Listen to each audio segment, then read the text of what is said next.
Internationale medier har kåret Aarhus Universitet til et af verdens smukkeste, blandt andet på grund af universitetets arkitektoniske form og historiske udtryk. Størstedelen af universitetet ligger omringet af Uniparken, som byder på masser af naturliv, søer, et gammelt amfiteater og grønne områder. Og det er et hit hos de studerende, som ellers bruger meget af deres tid med næsen i bøgerne inden for murene i de gule bygninger. Jeg synes, det er rigtig dejligt, for jeg bor lige der. Så ja. Jeg har det som udsigt, så jeg synes, det er rart med det grønne område. Jeg synes, det er rart at være her.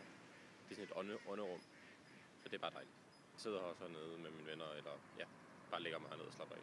Jeg synes, den er rigtig, rigtig flot og rigtig dejlig at gå rundt i. Lige nu bruger vi den så ikke så meget, fordi det er så køligt, men jeg ser meget frem til sommer, der tror jeg, vi kommer til at sidde ude her meget.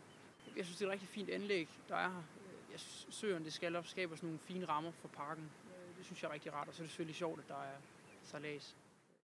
Og selvom stormen den 28. oktober har sat sine spor og forårsaget en del oprydningsarbejde, nyder de studerende stadig den daglige gang til studiet gennem parken.